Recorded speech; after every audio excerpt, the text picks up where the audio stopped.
सर्वेभ्यो नमो नमः। आदि अहम अपठित गद्यांशं पाठयामि। अपठित गद्यांशे एकं गद्यांशं दत्तं भवति। गद्यांश आधारित प्रश्नाः भवन्ति, यथा एक पदेन उत्तरत्, पूर्णवाक्येन उत्तरत्, भाषिक कार्यं, शीर्षक लेखनम्।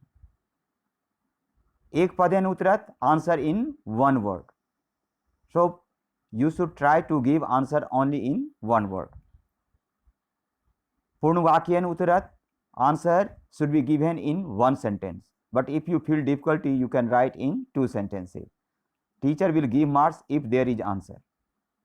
भाषिक कार्यम, ग्रामर बेस्ड क्वेश्चन, यथा कर्तृपदम किम् अस्ति, क्रियापदम किम् अस्ति, अव्ययपदम किम् अस्ति, विशेषण पदम किम् अस्ति, विशेष पदम किम् अस्ति. So I would like to suggest you that you should read the passage at least 2 times, because in Sanskrit you have sufficient time. So read the passage, read the questions, you will be able to do. Now I read the passage. Sajjananam. Before reading, I would like to suggest how to read.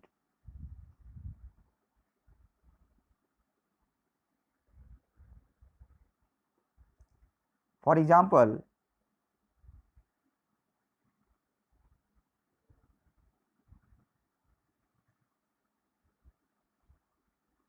वर्ग, वर्ग.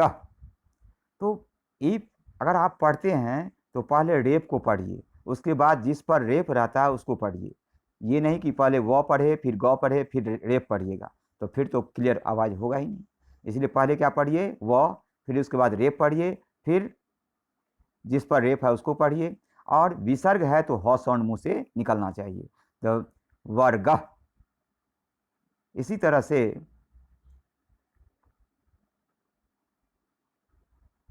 जैसे आपको ये लिखा है,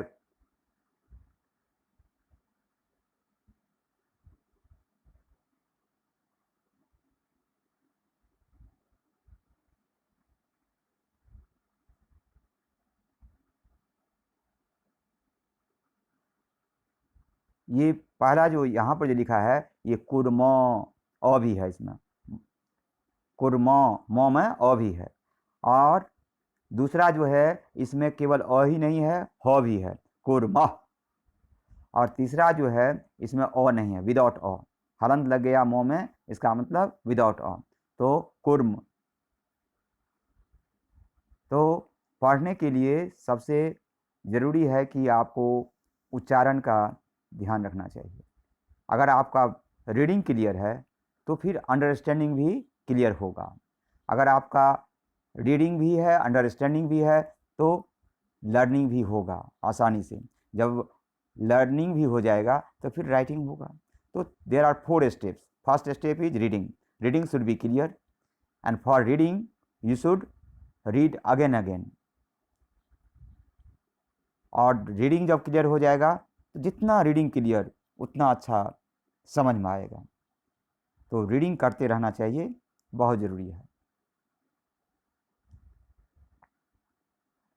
अब मैं passage पढ़ता हूँ. सजनानां, सज्जना नाम भी पढ़ सकते हैं, सज्जनानां भी पढ़ सकते हैं. सज्जनानां संपर्कः, इसका मतलब क्या हुआ कि संधि विच्छेद करके, संधि करके हम पढ़े हैं. और सज्जना नाम संपर्कः, इसका मतलब हम संधि विच्छेद करके पढ़े हैं. तो सज्जनानां संपर्कः सत्संगति भवति. अस्मिन् संसारे सज्जनाः दुर्जनाः च द्विविधा जनाः भवन्ति. दुर्जनस्य संगति दुस्संगति भवति. मनुष्यः संगतिं विना न तिष्ठति. या कापि संगति भवेत् इति अनिवार्यं, परम उभयो संगत्यो महद अंतरम. संगति पोषिका दुस्संगति च नासिका इति भेदः. कोपि विचारवान नाशम न इच्छति, पोषणम तु इच्छति, तेन सत्संगतिम एव वर्तरा अस्ति. सज्जन पुरुषा कैश्चित् गुणैः सज्जनाः भवन्ति, अन्यथा नान्यथा. तस्मात् सज्जन संगत्या मनुष्ये गुणानां कृते स्पृहा वर्धते, ते गुणान् अभिनंदन्ति.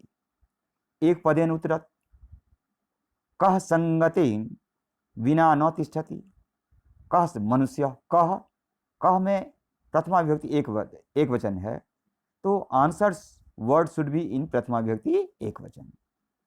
तो कः संगति बिना न तिष्ठति, तो मनुष्य।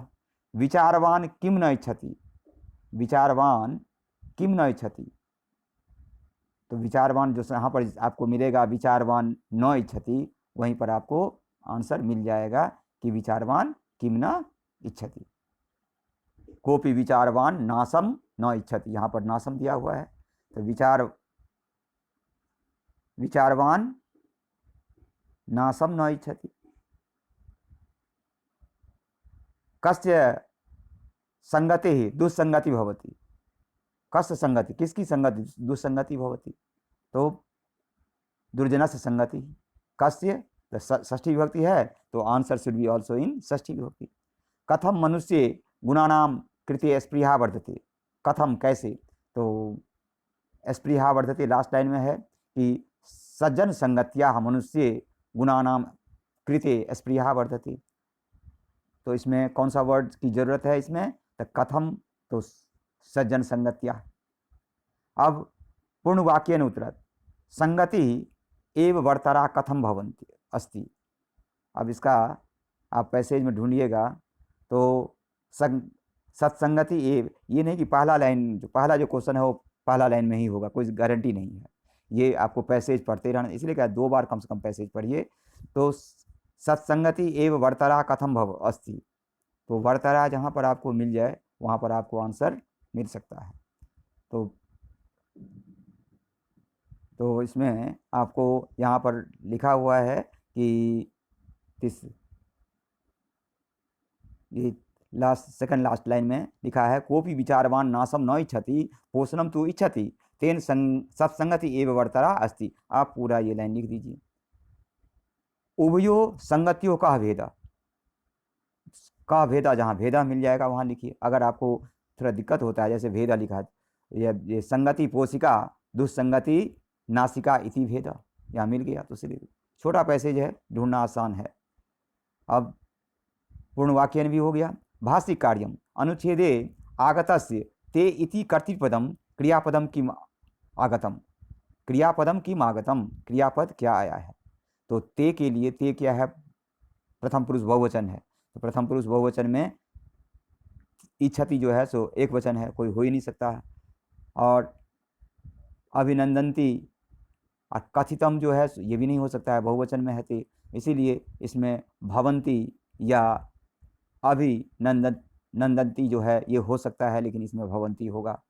अनुच्छेदे वर्तरा इति विशेषण पदस्य कह विशेष पदम, विशेष मतलब नॉन और प्रोनाउन होता है विशेष से, अब विशेषण तो एडजेक्टिव हो गया, तो वर्तरा जो है सो एडजेक्टिव है, तो इसका विशेषण कौन से, इसका वर्तरा इति विशेषण पदस्य विशेष पदम किम, इसका नॉन क्या है, जो नॉन जो होगा सो इसके आसपास ही होगा। जहाँ वर्तरा लिखा हुआ है, जैसे यहाँ पर वर्तरा, यहाँ वर्तरा लिखा हुआ है, सेकंड पहले बताया थे ना, सेकंड लास्ट लाइन में, तो इसी में सत्संगति हो जाएगा, सत्संगति। दुर्जना इति पदस्य विपरीत विपरीतार्थकम पदम किम अस्ति, तो विपरीत दुर्जना का सज्जना घ नंबर। तिष्ठति इति क्रियापद से कर्तृपदम किम, तिष्ठति जो क्रियापद है इसका कर्तृपद, कर्तृपद मतलब कि प्रथमा विभक्ति का शब्द, तिष्ठति एक वचन में है तो क्रियापद कर्तृपद जो होगा सो एक वचन में ही होगा, तो क्या हो जाएगा, मनुष्य हो सकता है, क्योंकि सजना तो बहुवचन में है, हो ही नहीं सकता। संसारे में सप्तमी विभक्ति है, हो ही नहीं सकता है। पोषिका हो सकता है, लेकिन क्योंकि प्रथमा विभक्ति में है, लेकिन आपको सेंटेंस में आपको सारा आंसर कहीं में, you do not find answer outside the passage, you will find the answer in the passage, all the answers will be in the passage। so तिष्ठति जहाँ मिलेगा वहाँ पर आपको इसका कर्तृपद ढूंढिएगा, मतलब प्रथमा विभक्ति का शब्द ढूंढिएगा। क्रियापदम किम पूछेगा तो इसका मतलब आप पठ धातु वाला शब्द ढूंढिएगा। कर्तृपदम किम तो आप प्रथमा विभक्ति का शब्द ढूंढिएगा उस लाइन में।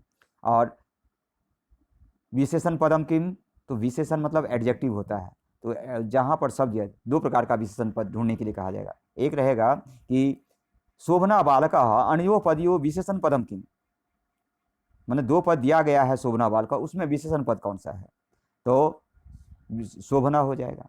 और ऐसा भी लिख सकता है बालका इति विशेष पदस्य अनुच्छेदे विशेषण पदम किम, तो बालका जो विशेष पद है उसका अनुच्छेद में क्या है, तो आपको जहाँ बालका लिखा हुआ है पैसेज में उसी आसपास में आपको मिलेगा विशेष। अब लास्ट क्वेश्चन है गद्यांश से उचितम शीर्षकम लिखत, गद्यांश का उचित शीर्षक लिखना है। तो कुछ इसमें आप जैसे एक शब्द है सत्संगति, एक शब्द है लेकिन कंप्लीट शब्द है, आप सत्संगति लिखते हैं तो आपको पूर्ण रूप से सही माना जाएगा उसको। और सजना नाम लिखते हैं तो सजना नाम में षष्ठी विभक्ति है, षष्ठी विभक्ति मतलब कि ये संबंध कारक है, संबंध कारक मतलब क्या, उसको जोड़ने वाला शब्द चाहिए। तो सजना नाम मित्रता हो सकता है, सजना नाम सत्संगति हो सकता है, लेकिन सजना नाम जो रहे ये तो लटक गया शब्द, इसीलिए अगर आप लिखते हैं सजना नाम केवल एक शब्द तो भी कुछ तो मार्क्स मिलेगा। इसीलिए something is better than nothing. दुर्जनस से आप लिखिएगा, एक शब्द है, षष्ठी विभक्ति का शब्द है, इसका मतलब वो संबंध कारक का शब्द है, उसको जोड़ने वाला, तो दुर्जनस नहीं हो सकता है, दुर्जनस संगति ही ये हो सकता है, सजनस संगति ये हो सकता है। तो शीर्षक एक शब्द में हो, दो शब्द में हो, तीन शब्द में हो, लेकिन चार शब्द से अधिक नहीं होना चाहिए। तो आपको क्या कहा गया है, आपको कहा जा रहा है कि आप अनुच्छेद को 2 बार पढ़िए कम से कम, फिर उसके बाद आंसर देने का प्रयास कीजिए। अगर पूर्ण वाक्य में आंसर अगर आपको एक लाइन में कन्फ्यूजन हुआ, पहला एक लाइन लगता है इसमें भी आंसर है इसमें भी आंसर है, तो you should write both the lines because teacher find the answer, if teacher gets answer he will give marks. और भाषिक कार्य में आपको अभ्यास करने की ज़रूरत है कि क्रियापदम ढूंढना है, मतलब पठ धातु वाला शब्द ढूंढना है, कर्तृपदम ढूंढना है, इसका मतलब प्रथमा विभक्ति का शब्द ढूंढना है, और विशेषण पद ढूंढना है, इसका मतलब एडजेक्टिव, अंग्रेजी का एडजेक्टिव जो विशेषता बताता है। तो विशेषण शब्द जो शब्द दिया गया उसके आसपास ही रहेगा, विशेष पद जो शब्द दिया गया उसके आसपास ही रहेगा, कभी कभी दोनों रहेगा, अनयो पदयो विशेषण पदम की, मतलब क्वेश्चन में ही है, उसी में से ढूंढना है। और कोई भी आंसर पैसेज से बाहर नहीं है, सब पैसेज में ही रहेगा, पैसेज में ही ढूंढ के लिखना है। अब आप होमवर्क, ये इस पैसेज का आंसर एक पदेन ये होमवर्क दिया जा रहा है, इसका आंसर लिख के लाएंगे। ठीक, थैंक यू फॉर लिसनिंग।